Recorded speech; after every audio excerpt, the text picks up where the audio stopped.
ada sebuah ritual yang belum dijalankan oleh keluarga tersebut. Jadi ternyata Bang, keluarga ini tuh dulunya adalah keluarga yang kaya raya lah di kampung kami ini. Nah itu kelakuan kamu. Ini udah 10 tahun loh. Akibat yang dulu kamu janjikan tapi tidak dilakukan, ini adalah salah satu dari sumpah kamu. Jadi si anak laki-lakinya ini tiba-tiba membuka baju keliling kampung dan kondisinya berteriak-teriak, dan itu berlangsung sampai sekarang Bang.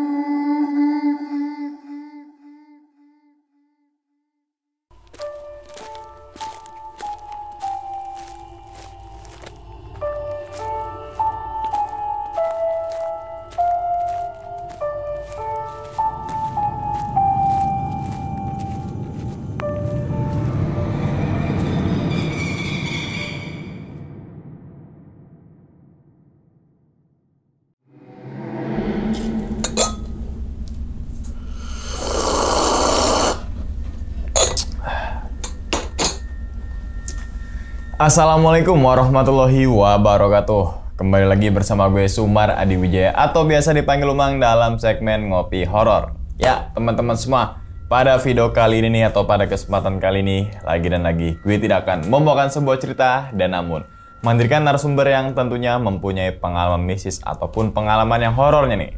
Nah di samping gue nih udah ada Kang Ian.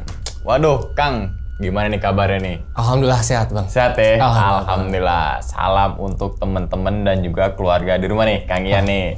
Nah sebelum Kang Ian ini menceritakan pengalamannya ke teman-teman semua, kami ngucapin terima kasih banyak nih Kang Ian nih. Udah meluangkan waktunya jauh-jauh dari Sukabumi. Iya. Makanya dipanggilnya Kang gitu kan ya. Tapi cerita mah nanti panggil Bang juga sih gitu kan. Yang semoga jadi teman-teman semua di balik pengalamannya Bang Ian nanti, teman-teman semua ini bisa diambil pelajarannya dan juga bisa diambil sisi baiknya. Amin. Gitu ya Bang ya. Amin. Nah, pada video kali ini katanya Bang Ian ini punya pengalaman yang dimana ada satu nenek kayak apa ya, pesugihan 7 turunan atau pesugihan tumbal nyawa atau gimana? Jadi si nenek ini pertamanya itu ada sebuah kejadian yang menimpa si nenek ini. Ternyata di balik kejadian yang menimpa si nenek ini ternyata ada benang merah yang nyampai ke sebuah perjanjian keluarganya dengan sosok keluarga Dedemit di sana. Dedemit berarti kayak ada sebuah perjanjian berdarah atau iblis di situ deh. Betul. Gitu betul. ya. Oh, oke, penasaran sih tentang kisahnya Bang Ian. Tapi sebelum kita masuk ke cerita, Kang Ian juga punya YouTube channel nih. Nah, kasih tahu Kang ke teman-teman semua apa YouTube channelnya nih. Makasih Bang Umang nih. YouTube channelnya namanya Tilu Dulur Misteri. Oke, Tilu Dulur Misteri. Namanya juga misteri gitu kan, pasti cerita-cerita horor gitu kan ya. Dan Bang Ian ini nggak cuma tampil sekarang, dulu juga kita pernah ya. Bang ya. Alhamdulillah Bang. Danau atau apa tuh, lupa tuh. Ya kan itulah pokoknya teman-teman scroll aja lah gitu kan ya. Oke, habis Bang Ian mungkin tahan dulu kan nih Bang Ian nih. Siap. Teman-teman ngopi horor nih udah pada penasaran gitu kan. Dan tanpa berlama-lama lagi kita langsung masuk aja ke dalam ceritanya. Ngopi horor segera dimulai. Minum dulu Bang Ian, silakan ngopinya seperti biasa.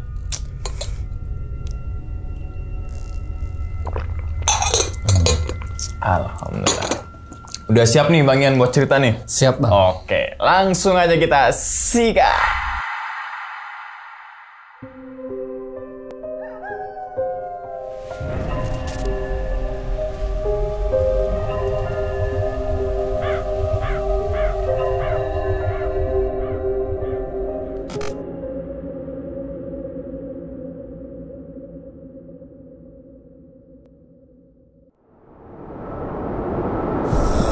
Belakang rumah saya posisinya kayak gini, kebun,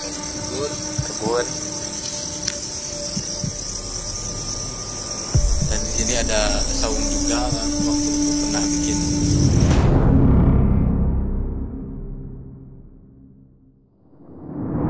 Jadi ini latar cerita tahun 2000-an Bang. Jadi pada saat itu saya duduk di bangku menengah sekolah atas, menengah atas. Di suatu malam di kampung kami itu ada kejadian warga tiba-tiba riuh gitu.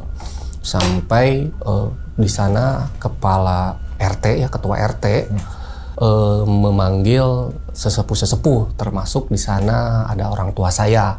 Saya pada saat itu lagi enak-enaknya tidur karena kejadian ini berlangsung sekitar pukul 11 malam. Tiba-tiba ada yang ngetok ke rumah ketua RT, keluarlah orang tua saya. Pak, tolong kita cari warga, ada yang hilang katanya. Oh iya, kata bapak saya tuh siap-siap karena bapak saya juga termasuk tokoh masyarakat di sana ya bang ya. Bapak saya akhirnya ganti baju dan ikut ke ketua RT. Posisinya pada saat itu saya masih sekolah dan kebetulan besoknya mau sekolah, jadi saya nggak ikut bang. Cuman orang tua saya yang mendampingi Pak RT dan beberapa warga di sana. Jadi cerita ini besoknya saya tanyakan ke orang tua.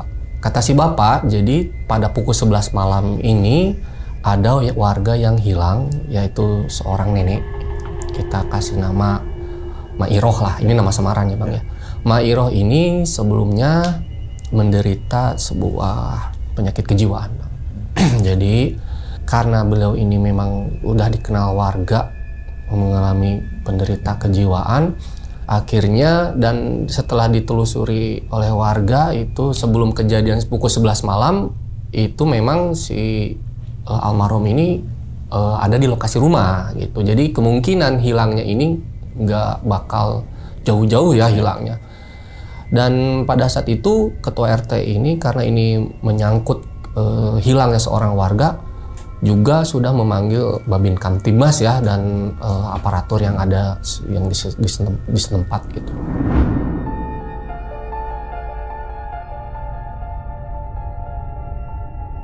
Akhirnya mereka melakukan pencarian gitu. Karena background rumah almarhum ini belakangnya ini adalah sebuah jurang dan di ujungnya itu adalah sungai. Warga ini melakukan pencarian gitu.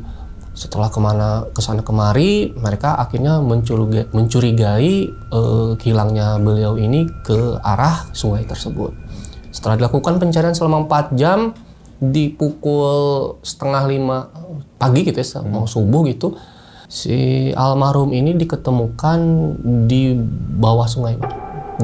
Di sungai ini di bawah sebuah pohon besar, di mana pohon besar ini ada di atas jurangnya. Jadi sekitar ketinggian 4 meter lah ke bawah gitu. Jadi dalam kondisi sudah tersangkut jasadnya di sebuah bebatuan di sana gitu. Akhirnya dievakuasi lah, masukkan ke kantong jenazah, diurus-urus segala halnya oleh keluarga gitu.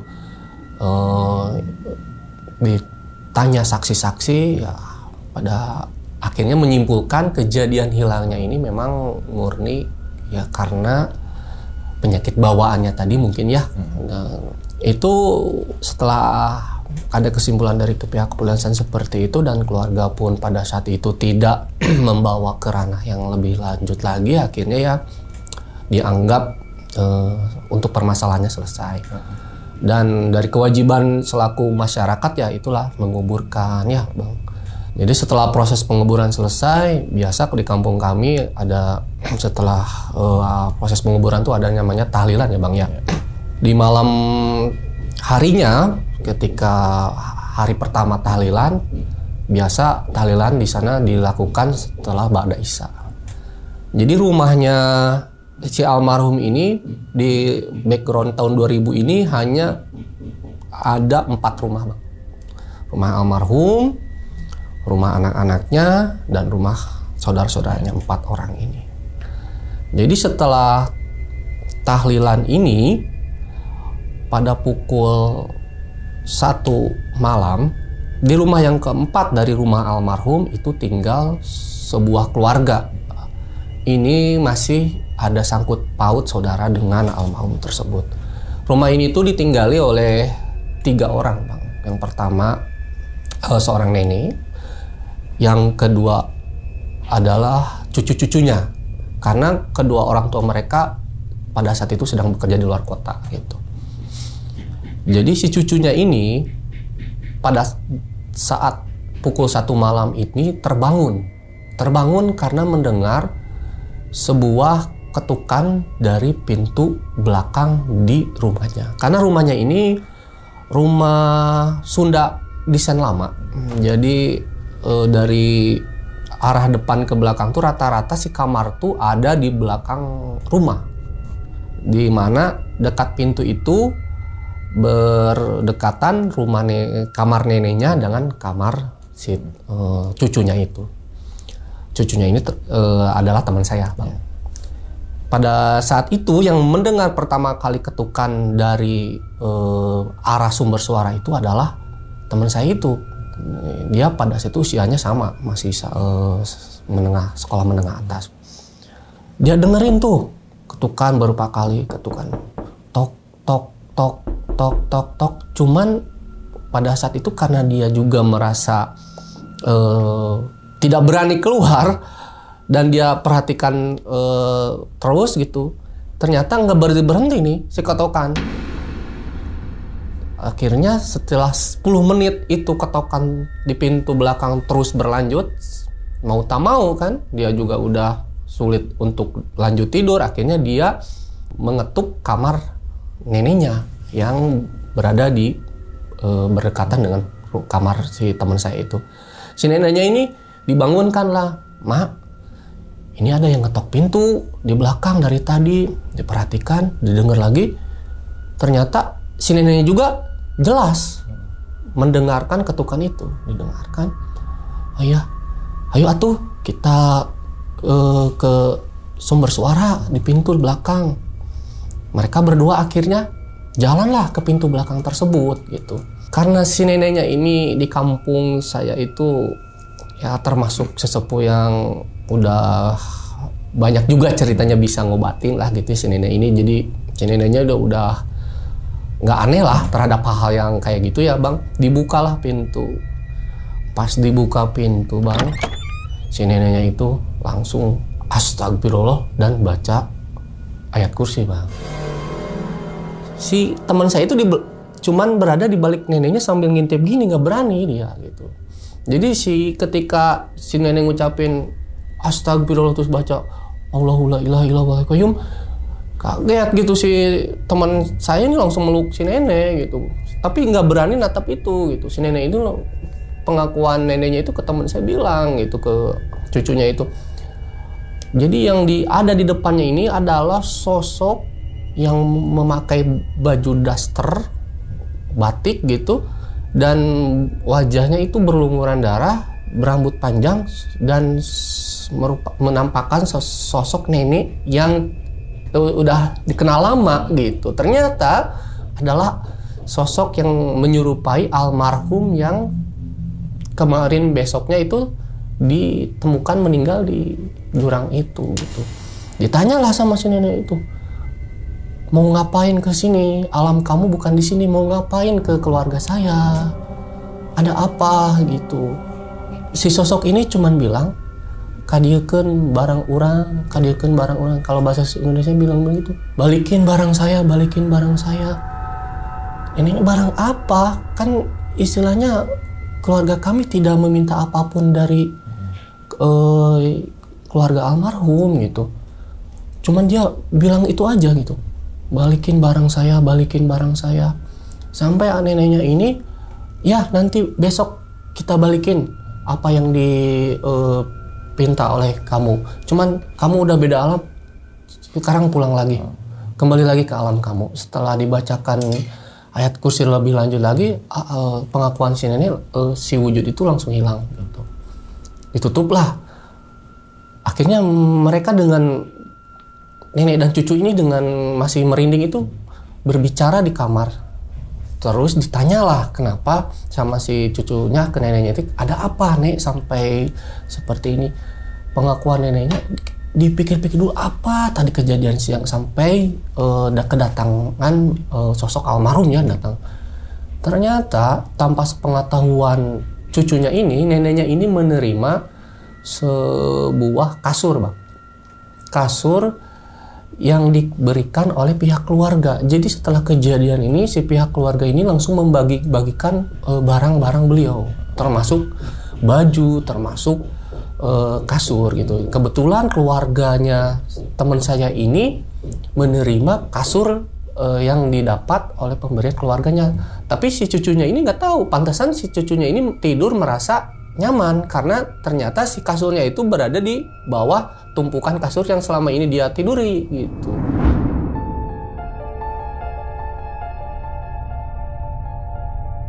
Setelah kenapa nggak bilang atuh nek gitu, dan besoknya itu si kasurnya dikembalikan lagi. Nah cerita itu tadinya sama keluarga teman saya itu mau disembunyikan ya, tidak mau dipublikasikan atau diobrolkan ke obrolan kampung. Malum kan kalau di kampung ada cerita horor sedikit pasti langsung menyebar. Padahal saya itu hanya disimpan dulu, yang tahu hanya mereka.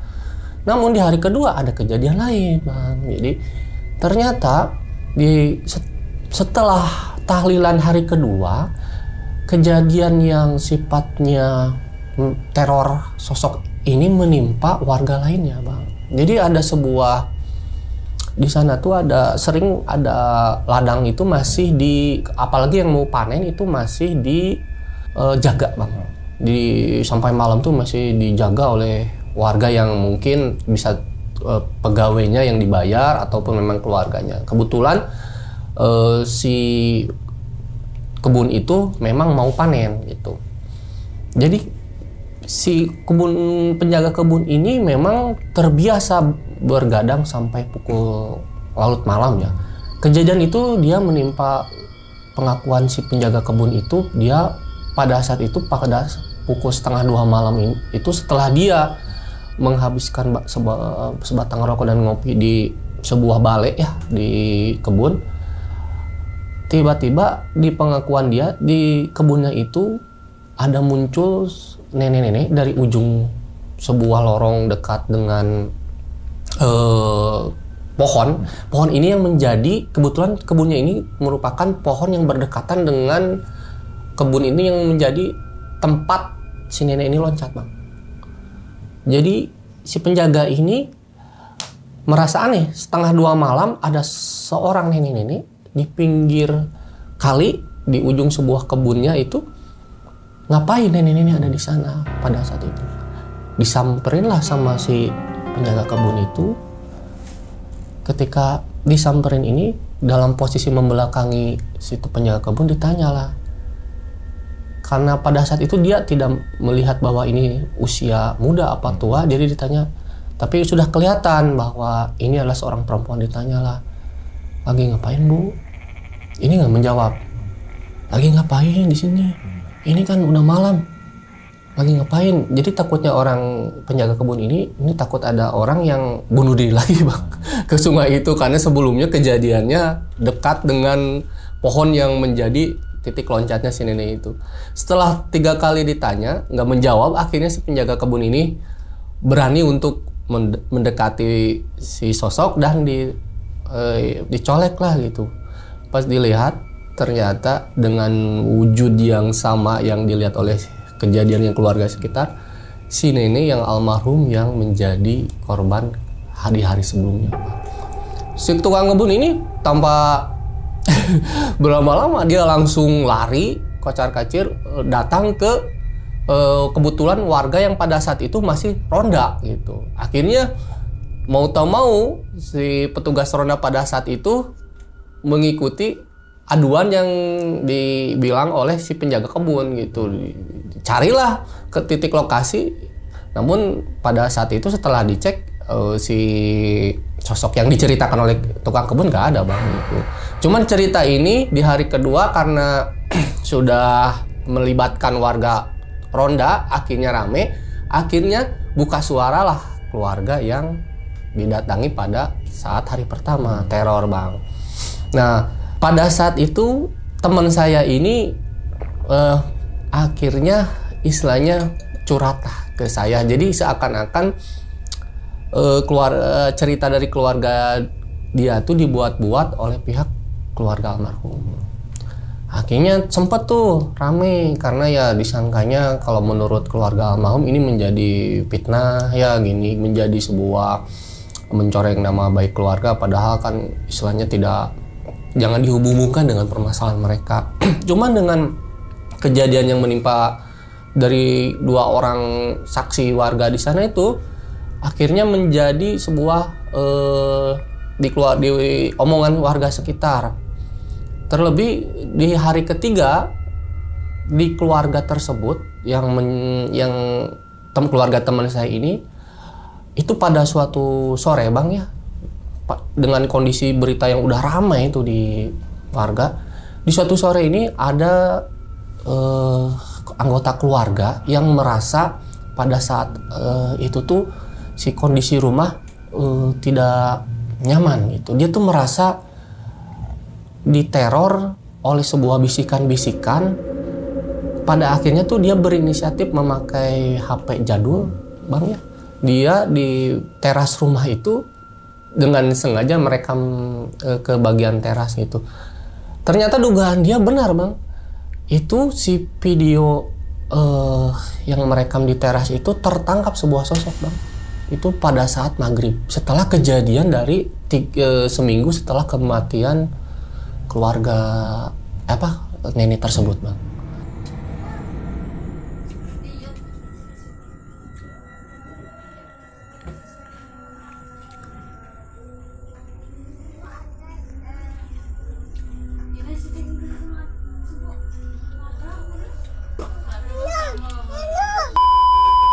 Jadi di video itu terekam sebuah sosok hitam yang seperti berseliweran di rumah keluarga teman saya.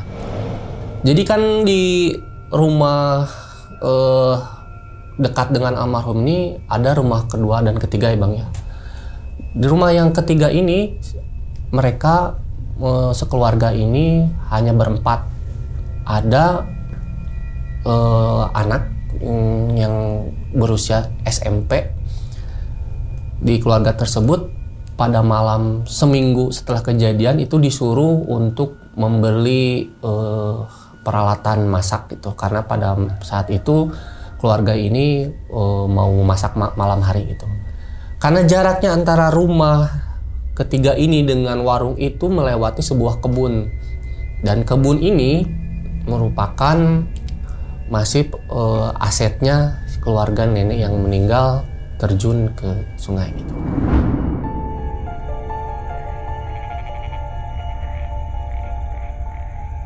Posisi kejadian itu pada saat Isya Bang.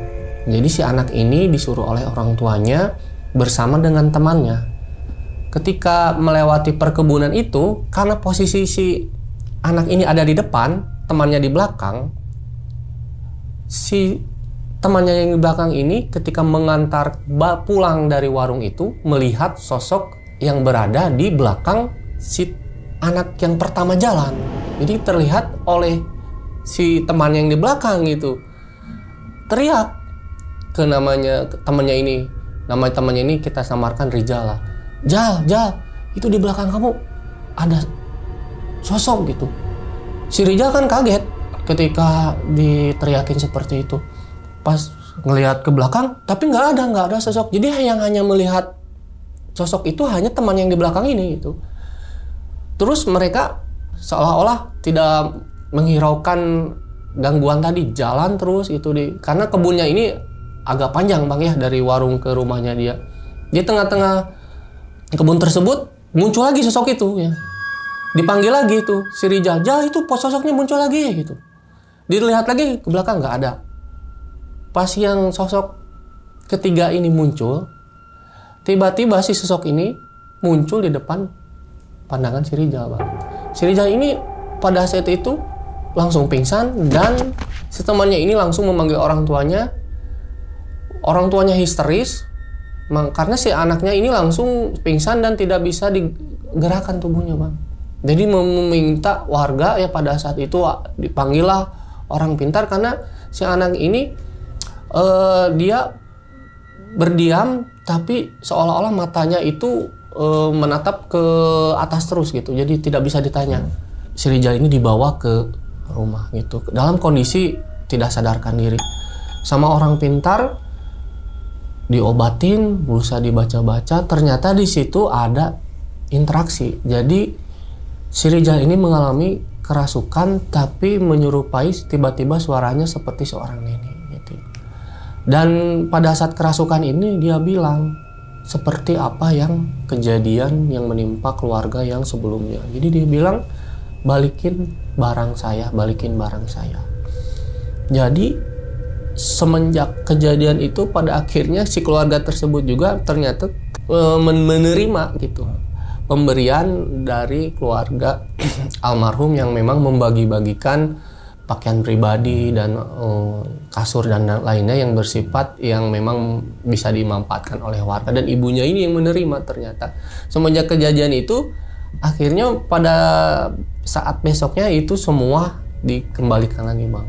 Namun ini menjadi karena udah terkadung menjadi perbincangan gitu di sana, dicarilah, Bang, asal usul kenapa sampai kematian almarhum menjadi teror ke warga gitu. Dicarilah asal usulnya.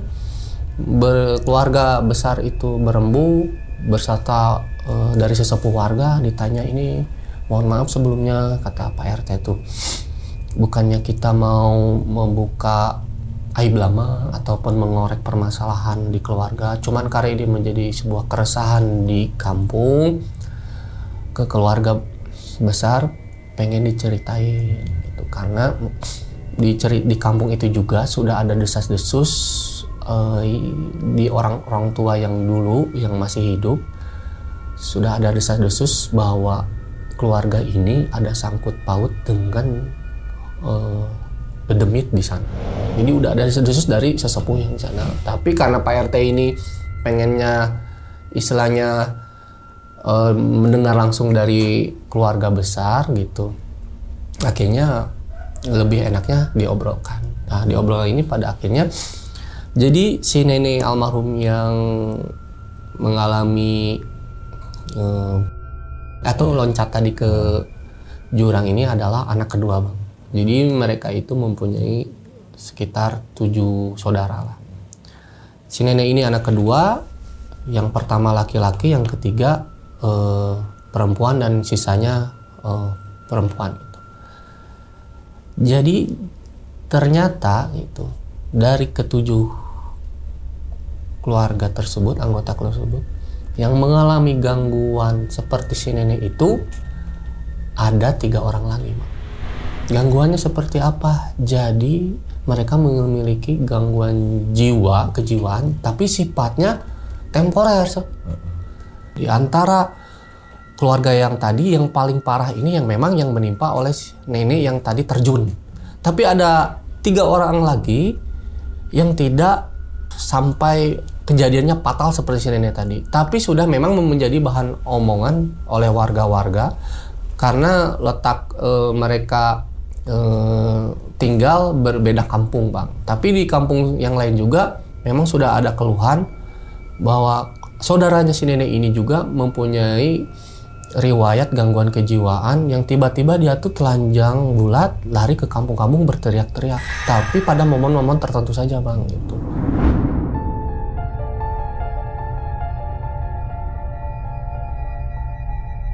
Setelah digali-gali, mereka akhirnya menanyakan, terus membicarakan apa ini ada kaitannya dengan almarhum bapaknya mereka gitu. Emang kenapa, katanya. Mohon maaf, karena dulu ini kata sesepuh ada perjanjian yang belum dibereskan, kata sesepuh. Apakah itu benar? Nah, anak pertama ini yang ngomong, memang bapak saya sebelum meninggalnya ini memang seperti ada keanehan, dan selama ini mereka hidup gitu, mereka tuh sibuk dengan pengobatan yang sifatnya di luar nalar gitu, termasuk pengobatan mengenai masalah kejiwaan yang menimpa keluarga mereka, Pak. Ditariklah penyebab dan alasan dari pengakuan anaknya pertama. Memang dulu bapak kami cerita ada sebuah ritual yang belum dijalankan oleh keluarga tersebut. Jadi ternyata Bang, keluarga ini tuh dulunya adalah keluarga yang kaya raya lah di kampung kami ini. Keluarga ini tuh mempunyai aset tanah yang berada di banyak titik di desa kami ataupun di desa tetangga kami. Dan terkenal kaya, namun dulu itu ada sebuah lahan. Sebuah lahan ini itu merupakan sumber mata pencahariannya almarhum bapaknya. Jadi ada sebuah lahan yang melewati sebuah sungai yang berada di arah kedekat dengan gunung. Jadi kampung ini dekat dengan dataran tinggi mungkin ya. Tapi pada saat itu si lahannya ini tuh merupakan mata pencaharian utamanya. Karena dengan adanya sungai ini menjadi terhambat. Jadi dia harus memutar arah karena jembatan pada saat itu mungkin belum ada. Jadi dia harus mutar arah ke kampung lain untuk melewati sungai tersebut. Pada suatu ketika gitu, karena dia saking pusingnya, si bapaknya almarhum ini tuan tanah ya, gitu, memanggillah sesepuh-sesepuh di sana dan dia mengadakan seperti sayembara gitu Bang. Sayembaranya itu jika ada yang mampu meluruskan lahan saya supaya tidak melewati sungai ini, atau dalam artian sungai ini dipindahkan tidak melewati lahan dia, saya akan memberikan sebuah hadiah. Nah, ada yang menyanggupi Bang. Menyanggupi ini adalah seorang pada saat itu di kampung ini terkenal sakti lah Bang, paranormal gitu. Paranormal ini cuman mengajukan syarat ke tuan tanah yang menjadi pemilik lahan itu. Jadi perjanjiannya itu oke, itu kami sanggupi, namun kami meminta sebuah tumbal yaitu 4 ekor kambing hitam dan harus dirayakan dalam sebuah perayaan wayang golek gitu. Tanpa berpikir panjang, si tuan tanah ini akhirnya menyetujui Bang syarat tersebut. Singkat kata, ritual itu dilakukan oleh paranormal yang menjadi sesepuh ya di lokasi tersebut. Konon kata sesepuh di sana itu pengerjaan kurang dari 2 hari Bang. Jadi si sungainya ini yang tadinya melewati lahan pemilik tuan tanah itu berpindah Bang. Dan itu memang di kampung kami ada bukti-buktinya Bang. Jadi ada bukti seperti bekas bebatuan di sebuah kebun itu yang sekarang letaknya itu si sungainya menjadi tidak melewati sungai lahan tersebut, tetapi di kebun itu ada banyak batu-batu yang kayaknya ini bekas sungai dulu. Dan saya juga punya videonya Bang itu, si lahan itu. Belakang rumah saya posisinya kayak gini, kebun.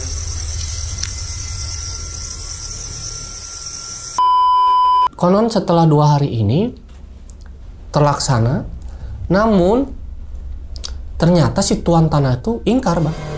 Jadi dia tidak melakukan apa yang diminta dalam perjanjian oleh paranormal tersebut gitu. Karena perjanjian ini tidak dilakukan, namun tidak ada hal-hal yang aneh, si tuan tanah ini tidak berpikir macam-macam ya. Semenjak dilakukan perjanjian itu, selang waktu 10 tahun semenjak perjanjian itu, karena tidak ada hal-hal aneh, dia akhirnya ya hidup seperti biasa aja. Namun di tahun ke-10 nih Bang, ketika usia anaknya yang kedua berusia sekitar 18-17 tahun, ada kejadian Bang. Anaknya ini tiba-tiba di suatu malam histeris teriak-teriak, membuka baju dan keliling kampung. Diikuti seminggu kemudian anak ketiganya yang masih perempuan. Sama gitu. Akhirnya dia inisiatif memanggil paranormal yang pertama dia melakukan perjanjian. Kata paranormal, nah itu kelakuan kamu. Ini udah 10 tahun loh. Akibat yang dulu kamu janjikan tapi tidak lakukan, ini adalah satu dari sumpah kamu. Karena ternyata dalam sumpah dia, ketika mereka ritual yang tidak dilakukan itu tidak dilakukan, dia tuh adalah bersumpah bila mana sumpah ini tidak dilakukan, ada 7 turunan keluarganya gila. Setelah berusaha disembuhkan oleh paranormal itu bersifat sementara ternyata. Jadi si bapak ini tetap kekeh pada pendiriannya untuk tidak melakukan itu karena merasa udah sembuh. Setelah proses itu, karena tidak ada kejadian lagi sampai meninggalnya si bapak ini, tidak dilakukan ritual tadi, Bang. Namun ketika puncak-puncaknya itu pas kejadian si nenek almarhum itu mengalami kejadian yang naasnya itu, dia di balik sebelumnya itu dia mengalami kejadian itu setelah si nenek ini mempunyai anak cucu, Bang. Sampai dia fatalnya itu loncat ke jurang itu. Nah, dari cerita yang disampaikan tadi di warga tersebut pada kumpulan itu akhirnya berinisiatif, Bang, dari keluarga katanya, ya sudah, saya akan melakukan ritual apa yang sebelumnya tidak dilakukan oleh kakek ini, oleh ayahnya ya, Bang. Jadi selang waktu kejadian itu kan hampir 40 tahunan, Bang, dari sumpah yang dulu diikrarkan oleh si sosok tuan tanah. Selang sewaktu 40 setelah kejadian tersebut yang akhirnya dirapatkan, itu baru dilakukan ritual, Bang. Dilakukanlah di kampung kami, Bang, ritual apa yang diminta oleh sosok paranormal dulu. Paranormalnya udah meninggal, cuman dilakukan ritual itu. Ritual itu dilakukan menyembelih kambing 4 ekor, kambing hitam dan wayang golek di lokasi yang dulunya menjadi perjanjian antara tuan tanah dengan paranormal. Namun setelah proses dilakukan seperti itu, setelah proses ritual ini berselang waktu sebulan, mereka di anak pertama dari keluarga besar itu ada seorang anak laki-lakinya yang mengalami gangguan mental lebih-lebih apa yang dialami oleh paman bibinya, Bang. Jadi si anak laki-lakinya ini tiba-tiba membuka baju keliling kampung dan kondisinya berteriak-teriak, dan itu berlangsung sampai sekarang, Bang. Jadi anak laki-lakinya ini masih berkeliaran di kampung dengan kondisi membuka baju. Dan kalau bedanya, kalau kakek neneknya itu atau paman bibinya ini masih bersifat temporer ya, Bang ya. Kalau ini tuh si anak ini tuh sifatnya sampai sekarang mengalami kegangguan jiwanya permanen, Bang. Jadi sampai sekarang si anaknya ini nggak sembuh-sembuh, Bang. Dan itu sudah dilakukan upaya oleh keluarga sampai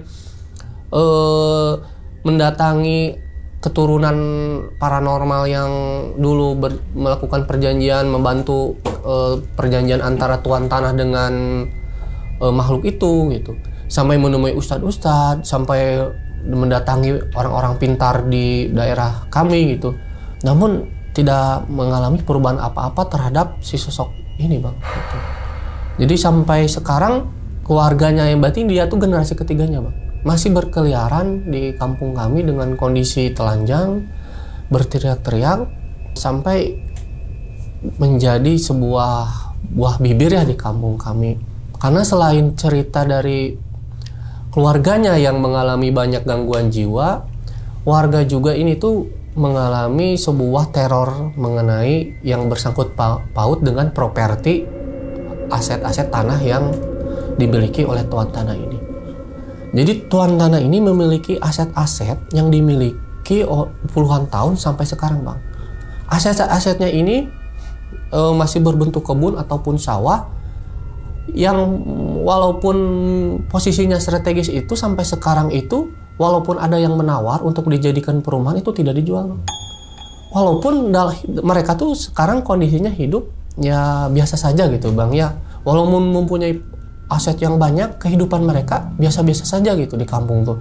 Jadi warga ini mengalami keanehan setiap mendatangi atau melewati kebun atau sawah kepunyaan keluarga mereka gitu. Konon katanya sebelum meninggal itu dedemit yang dulu dilakukan perjanjian itu, selain disuruh untuk membantu meluruskan sungai, konon dedemit ini juga dipinta oleh si tuan tanah itu untuk menjaga aset-aset kepunyaan mereka untuk jangan sampai ketika hasil panen mereka itu dicuri oleh warga gitu, Bang. Nah, karena sampai meninggalnya si almarhum itu tidak diselesaikan, teror-teror dari makhluk-makhluk ini yang mendiami aset-aset beliau ini masih berlangsung sampai sekarang dan meneror warga-warga yang setiap beraktivitas malam melewati aset-aset mereka gitu.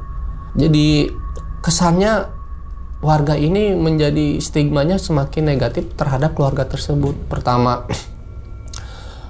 selain teror-teror dari makhluk-makhluk yang mengganggu warga yang dimiliki oleh aset-aset kebun yang keluarga tersebut, selain itu juga sering mengganggu juga dari cucunya tadi yang berkeliaran di perumahan warga, Bang. Jadi cucunya ini benar-benar mengalami gangguan jiwa yang sifatnya agresif ke warga, Bang. Jadi bisa melakukan tindakan-tindakan seperti melempar atau dia berbicara kasar ke warga, berani memukul.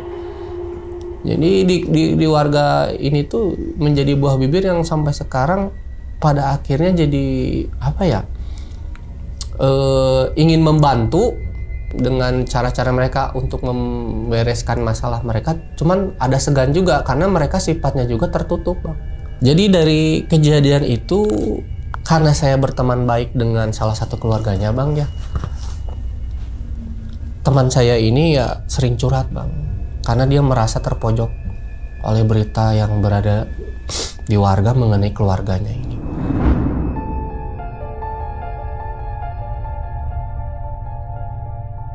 Selain dia curhat, karena saya sebagai teman sering kayak gimana ya membantu solusinya. Satu sisi ini menjadi aib keluarga, tapi satu sisi menurut saya jadi harus diselesaikan ya, Bang, ya. Akhirnya saya tuh berinisiatif dengan teman saya ini untuk mencari tahu dan mencari asal-usul supaya permasalahan ini cepat selesai di antara pertemanan kita gitu. Inisiatifnya kita melakukan seperti penelusuran ke lokasi makam tuan tanah itu, Bang, yang menjadi sumber permasalahan. Pada saat itu di kondisi malam gitu ya, kita berdua melakukan penelusuran ke makam.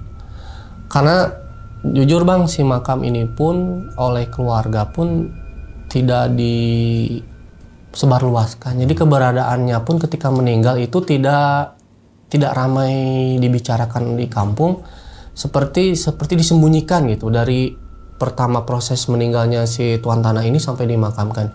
Namun hanya keluarga besar yang tahu di mana si makam ini dikuburkan yang tuan tanah. Karena teman saya ini merupakan masih keluarganya besar dari tuan tanah ini, dia memberanikan diri untuk mengajak saya ke lokasi pada malam hari, Bang. Jadi malam hari itu kami berjalan ke pemakaman yang ternyata tidak jauh dari lokasi sungai yang dulu menjadi perjanjian dengan Dedemit itu, Bang, keluarganya. Makam ini ternyata terpisah dari makam-makam warga, Bang. Dia hanya berdiri di sebuah perkebunan pohon nangka gitu Bang ya, dan jauh dari pemukiman, dan memang makamnya seperti dipisahkan Bang, dijauhkan gitu. Jadi pada saat malam itu saya sama teman saya mengundang juga seorang paranormal Bang. Paranormal ini kita lakukan proses mediumisasi Bang. Seolah-olah kita ingin mencari tahu asal usul atau misteri kenapa sampai sumpah 7 turunan itu masih berlaku gitu. Pas melakukan proses mediumisasi ini, yang melakukannya kan adalah teman saya yang menjadi paranormal ya. Ada sebuah percakapan di mana dia membicarakan, ketika kerasukan dia membicarakan bahwa sumpahnya itu tidak akan berhenti sampai 7 turunan keluarganya ini mengalami kejiwaan ya, permasalahan kejiwaan. Dan kebetulan sumpahnya ini baru berlaku di 3 generasi Bang. Pada saat itu teman saya bertanya juga, yang menjadi salah satu keluarganya ini, apakah bisa dihentikan ataupun bagaimana gitu. Itu jawabannya tetap dia jangan tegas, karena si tuan tanah ini benar-benar memang sudah melanggar sumpah perjanjian yang dulu memang itu mereka melakukan perjanjiannya dengan Dedemit yang menjadi kerajaan di sana Bang.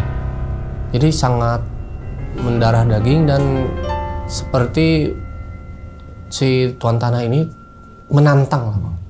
Akhirnya sampai mendarah daging ke cucunya, karena sifatnya ritual pun tidak dilakukan, sesembahan pun tidak dilakukan, dan ada bahasa pada saat itu ternyata si tuan tanah itu katanya menantang makhluk Dedemit.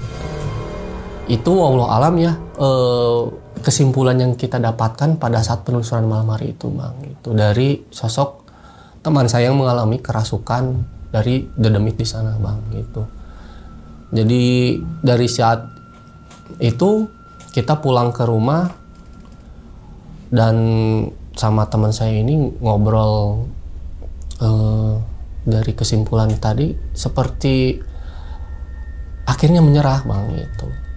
Karena yang dikhawatirkan, karena ini masih generasi ketiga, ada 4 generasi lagi yang wallahu alam ya Bang ya, itu takutnya masih nanti gangguannya turun ke 7 turunan tadi Bang. Jadi itu cerita yang dialami oleh teman saya Bang ya, dan saya pada saat kemarin ada ramai-ramai kejadian di kampung Bang.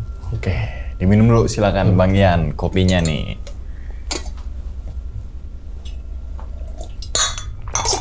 Oke, jadi itu ya teman-teman semua nih pengalaman dari Bang Yan yang di kampung ya Bang ya? Iya Bang. Kejadian di tahun 2000, terus juga nyambung di pas saat penelusuran ya kan? Iya. Terus juga nyambung sebelum tahun 2000 itu, ya kan? Iya Bang, pas. Kayak apa namanya, akar masalah di mana sih kan gitu kan? Sampai mundur kita ke belakang gitu kan? Oke, berarti si nenek-nenek yang meninggal itu generasi keberapa itu Bang? Generasi kedua Bang. Kedua anaknya tuan tanah itu. Anak yang tuan tanah ya? Iya Bang. Dan udah masuk ke generasi ketiga? Iya, nah generasi ketiga itu seangkatan aku Bang. Ada 4 generasi lagi tuh? Ada 4 generasi lagi kalau pengakuan dari 7 turunan Bang. Oke, berarti kayak dibikin gila dulu, terus lama-kelamaan meninggal gitu kali ya? Kalau yang menimpa yang paling fatal, yang nenek ini sampai terjun kan Bang? Ya, yang generasi kedua itu ya? Iya, nenek. Oke, nih kayak seakan-akan di apa namanya, sebuah perjanjian dengan setan apa Bang. Demit apa jin, jangan sampai kita kecemplung ke ranah-ranah situ, ya kan? Bang. Untuk yang sekarang itu kan dulu. Iya Bang. Di tahun mungkin 80-an 90-an kali ya. Iya Bang. Segitu gitu kan, mungkin masih adalah beberapa oknum orang ya. Iya Bang. Masih bermain dengan hal-hal magic, masih percaya dengan misalkan kita bermain dengan magic kita akan kaya, kita bermain magic kita akan apa namanya dilindungi sama hal-hal yang jahat kan gitu kan ya. Iya. Tapi kalau sekarang untuk teman-teman semua jangan sampai bermain hal-hal seperti itu Iya. ya kan. Misalkan dikit-dikit ada masalah ke dukun ya kan. Jangan gitu kan. Dampaknya ya Bang ya. Dampaknya gitu kan ya. Panjang. Mendingan konsultasi aja ke psikolog dan sebagainya. betul. Minimal banget curhat ke teman kalian yang bisa dipercaya ya kan. Ketika sharing curhat kan siapa tahu dapet nih nambah support lagi ya kan, mental lebih kuat lagi. Syukur-syukur dapat solusi kan gitu kan ya. betul, Oke, balik lagi ke kejadian itu. Nah, gue pengen tahu ininya Bang. Dia tuh sampai punya tanah banyak tuh, dia usahanya apa sih Bang? Nah itulah Bang, dia Apa dari sedemit itu? sebelumnya Bang. Oh sebelumnya. Dia memang si tuan tanah ini adalah petani sukses Bang, karena mengandalkan sumber daya alam di kami ya Bang, selain tadi perkebunan, juga persawahan. Memang dia sebelumnya juga sudah memiliki aset lah Bang ya yang banyak. Namun karena sumber pada saat itu adalah persawahan yang melewati sungai itu, akhirnya dia menjadi terhambat dengan keberadaan sungai itu.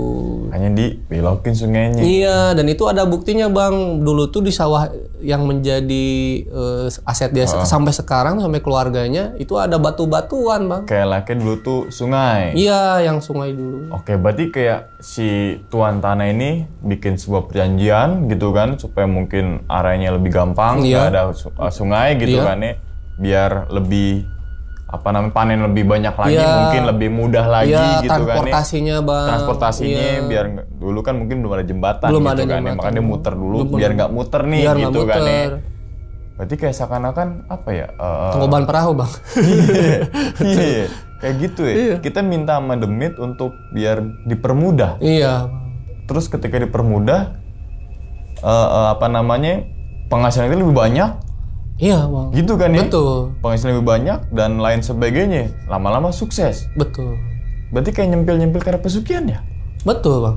Iya kan? Jadi setelah melakukan praktek perjanjian pesugihan itu, dari segi usaha beliau memang makin sukses Bang, dan asetnya makin bertambah.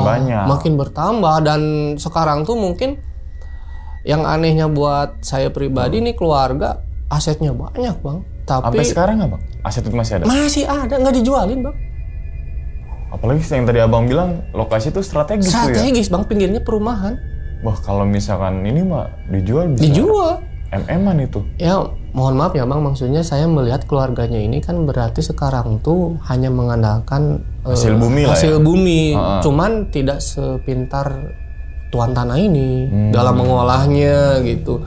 Jadi hanya mengandalkan ya budidaya yang sifatnya seadanya Bang. Jadi ya mungkin hasil panen yang biasa-biasa. Oke, berarti si tanah ini sekarang dipegang sama generasi ketiga ya? Iya, ada masih generasi kedua yang masih hidup Bang. Tapi itu nggak ada gangguan. Enggak, anaknya yang tadi. Iya, anaknya kan. Iya, ya? Tapi dipegang sama yang generasi kedua. Iya, dipegang. Tapi yang nggak kena gangguan jiwanya itu kan ya, malah justru anaknya. Oke, dikit lagi nih pesugihan. Nah, gitu kan ya, maksudnya nih untuk teman-teman semua perjalanan tuh nggak ada yang tiba-tiba jeger gitu kan ya, step by step dan sebagainya. Kalau kita minta ke sesuatu yang kita katakanlah itu jin dan sebagainya, jangan percayalah dengan hal itu. Tahun sekarang nih ya, gitu kan nih.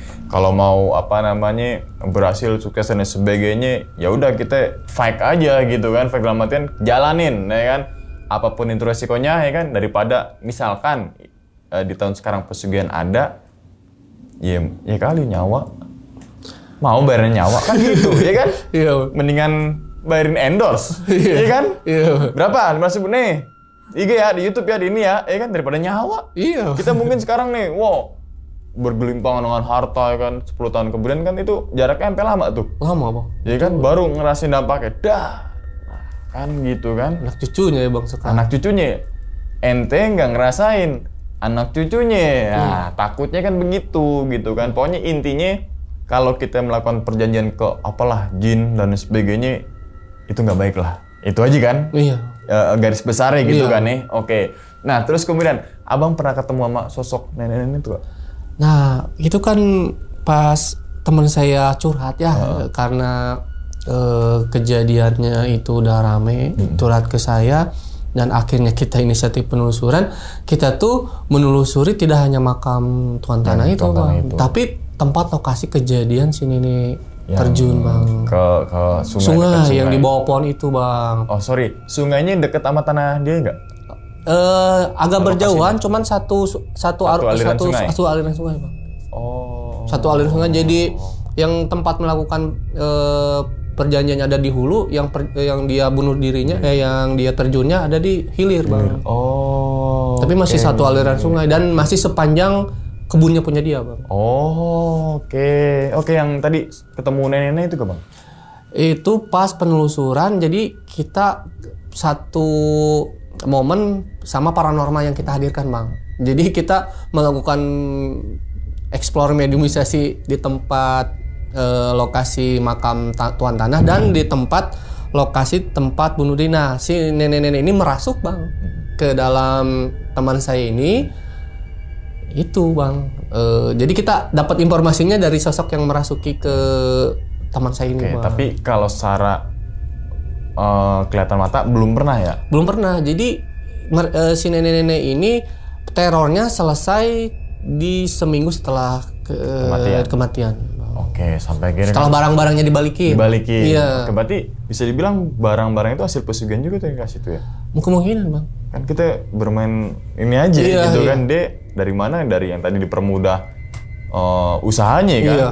Terus kemudian beli-beli gitu kan, kasih. Iya. Kan bisa jadi kan sumbernya dari situ kan? Soalnya kan tadi sumber itu ya dari hasil bumi itu kan? Hasil bumi itu, Bang. Mereka banyak kehidupannya itu dari bertani ya, layaknya di kampung kan biasanya kan bertani, bercocok tanam gitu kan ya. Oke, nah terus kan ada video rekaman tuh. Iya. Rekamannya tadi kita udah sempat ngeliat ya, nanti kita tampilin lagi nggak apa-apa.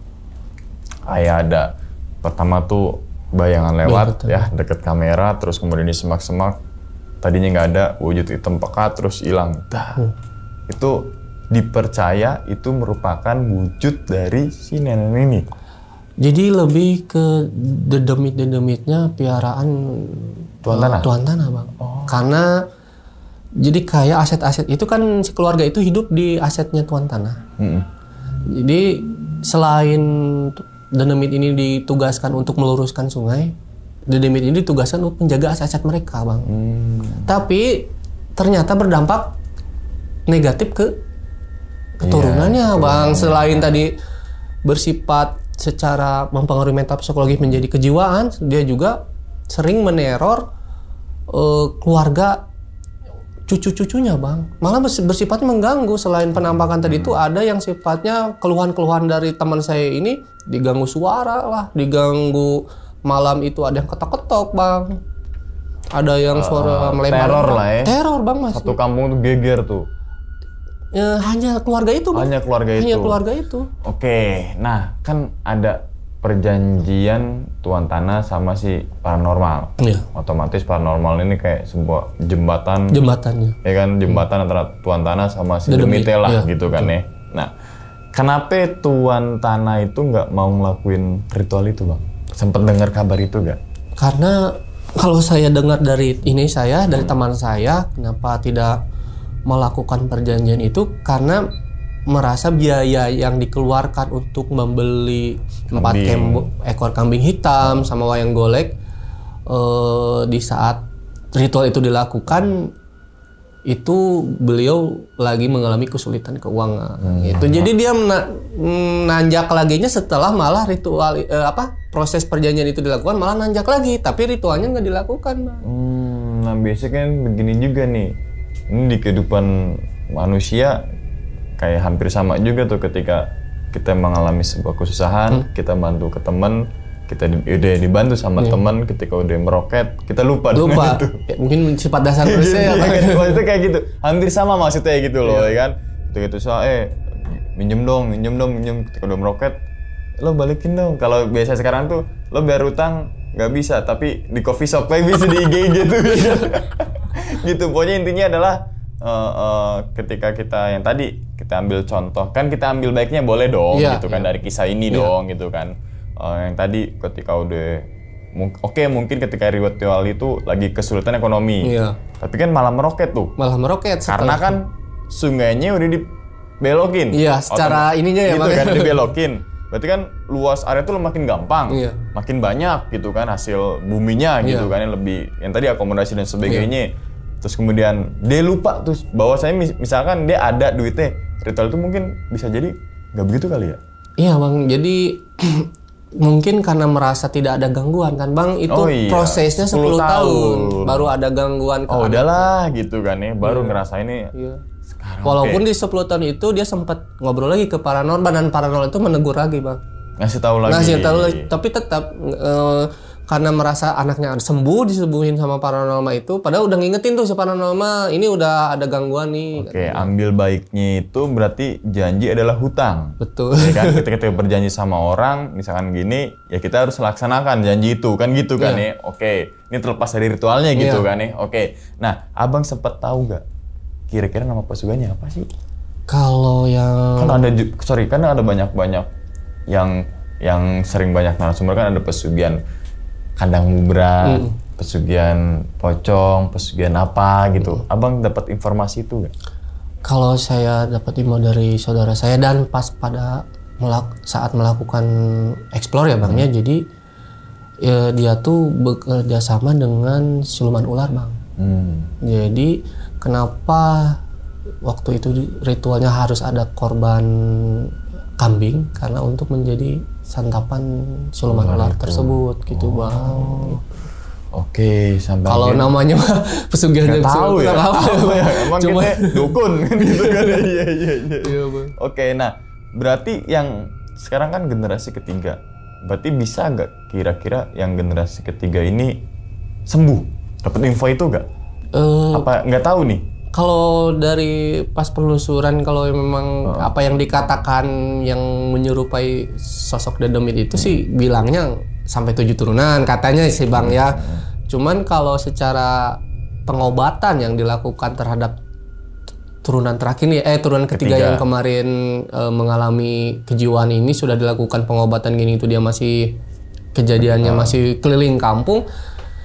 Padahal itu nggak didiemin Bang, karena mereka kan backgroundnya kan berada lah gitu ya Bang, walaupun dengan kehidupan sekarang nggak seperti dulu, tapi masih mampu lah Bang ya untuk membiayai pengobatan ya Bang. Tapi masih orangnya kan masih berkeliaran Bang, masih berkeliaran dan lebih parah dibanding yang kejadian si nenek. Karena saya juga pas masa hidupnya si nenek saya ada Bang, saya tahu. Oke, makanya kan teman juga cucunya tuh temannya Bang Ian ya. Oke, nah berarti bisa dibilang nanti ketika sampai 7 turunan tuh nggak akan sembuh tuh, iya kan? Kalau dari keterangan bisa juga ke arah situ juga kan. Bang. Maksudnya ketika kita mendengar sebuah pesugihan pasti berantat kan gitu tuh. Biasanya kan begitu gitu kan, bisa jadi tuh. Ya tadi efeknya dari melakukan perjanjian sama iblis itu kan gitu kan. Efeknya gitu kan bisa diambil baiknya nih. Jangan sampai kita melakukan perjanjian sama yang nggak kasat mata, ya kan? Dan merugikan bukan hanya keluarga yang bersangkutan ya Bang ya, warga yang tadi dekat dengan aset-asetnya itu kan mengalami kerugian Bang. Itu banyak, apalagi kalau menjelang maghrib kan mereka tuh banyak punya aset tuh di sekitar sungai-sungai, artinya di daerah yang dalam ya Bang ya. Kalau masih ada yang warga yang beraktivitas terlambat yang memang pulangnya telat, itu banyak banget diganggu Bang. Oke, berarti bisa dibilang ini pesugihan 7 turunan, ya kan? Berarti berapa tanjakan Bang? Kita udah 7 kali turunan nih, nanyaknya kan jauh lagi tuh. Kan untuk nanyak lagi kita udah turun 1, 2, 3 sampai dasar banget kan, berarti kan analoginya kan gitu, sampai dasar buat naik lama lagi tuh kan gitu ya kan. Sama kayak siklus kehidupan kan gitu kan. Oke, nah tadi udah sembuhin sama paranormal, sama ustadz, sama orang pintar, mungkin juga karena dia punya aset mungkin mungkin ke arah dokter dan sebagainya, tapi nggak bisa sembuh. Udah sempat dibawa tuh Bang katanya ke dokter jiwa juga. Berarti dia sampai sekarang masih kayak, mohon maaf, yang buka baju telanjang terus muter-muterin apa sesekali aja? Itu bedanya memang kalau yang ini permanen. Kalau yang generasi keduanya temporer Bang. Kadang normal, kadang jadi. Kalau ini mah enggak, yang ketiga mah Bang. Gitu aja ya? Iya. Oke, ini miris banget ya kalau kita dengar ada orang yang melakukan pesugihan gitu kan. Kita sebagai bisa pikir pakai logika kan. Kadang berarti kalau di zaman sekarang ada melakukan pesugihan, berarti itu tolol. Betul, Bang. Iya kan? Kejadian kenyataannya ada gitu. Itu kan maksudnya kan. Percaya. Berarti kan gitu. Dan ternyata orang yang ikut pesugihan itu ternyata dia orang-orang yang memang udah putus asa. Betul. Ya kan, ketika udah ngejalanin apa, misalnya usahanya apa, dia buntu, dia mengalami kerugian ratusan juta, dia putus asa dong. Iya. Dia nggak punya apa-apa lagi. Intinya balikin duit gue yang ini kan, putus asa larinya ke arah situ. Iya kan? Iya. Ini orang yang pesugihan itu orang-orang yang putus asa dan nggak mau apa berusaha gitu kan. Berusaha udah, tapi ya udah tekunin kan gitu kan. Itu sih. Oke. Bang, sebelum ditutup nih Bang videonya, kira-kira Bang Ian punya pesan gak nih untuk teman-teman semua yang nonton di rumah nih? Ini pesannya sih Dari kejadian yang Bang Ian ya. ceritain tuh. Jadi dampak pesugihan ini terutama setelah mendengar curhatan dari teman ya Bang. Teman dari kecil itu sampai maksudnya mohon maaf ya Bang ya. Setelah melakukan pesugihan ini dampak yang dirasakan oleh cucu-cucunya ini kehidupannya menjadi ya miris lah Bang ya. Selain dari faktor ekonomi karena mereka mungkin selain dampak kejiwaan karena menjadi omongan warga, itu juga menjadi hal yang mirisnya ini banyak anggota keluarganya yang tadi meninggalnya di usia muda juga Bang, ada gitu Bang. Seperti bapaknya teman saya ini meninggal di usia muda yang merupakan generasi kedua dari anak itu. Jadi ada yang meninggal juga. Jadi ceritanya bukan hanya sumpah turjunan yang gila, tapi anggota keluarga yang lain juga banyak yang meninggal di usia muda, Bang. Jadi angka 40-an gitu. Iya. Kalau era sekarang pesugihannya bukan sama demit, tapi pesugihannya kemana? Ke arah judol. Iya kan? Iya kan? Betul. Dia sasa gue pengen muterin duit nih, gini-gini, berharap untuk apa namanya dapat keuntungan lebih banyak gitu kan. Dia udah nggak punya apa-apaan. Betul. Iya kan, maksudnya kan ke arah situ gitu kan ya. Pelakunya judul juga kan setan ya Bang ya. Iya kan, maksudnya setan itu kan sifat kan gitu kan. Kadang ada juga manusia yang sifatnya kayak setan kan gitu kan. Betul. Oke, ya wis. Kita doakan semoga Kang Ian ini sehat selalu Bang ya. Amin Bang. Panjang umur dan makin sukses YouTube channelnya nih. YouTube channel Kang Ian itu yaitu Tilu Dulur Misteri gitu ya. Linknya tuh ada di bawah video tuh teman-teman semua. Oke, dan ingat teman-teman semua, cerita dari Kang Ian ini bukan untuk nakut-nakutin nih teman-teman semua ketika menjalani sebuah kehidupan ataupun yang lainnya, tapi ambillah sisi positifnya dan buang sisi buruknya. Sekian dulu pada video kali ini dan nantikan video-video gue berikutnya. Hal gaib itu muncul ketika sugesti kita buruk. Wassalamualaikum warahmatullahi wabarakatuh. Selamat beristirahat. Bang Ian, thank you banget nih. Makasih, Alhamdulillah. Bang. Bungkus.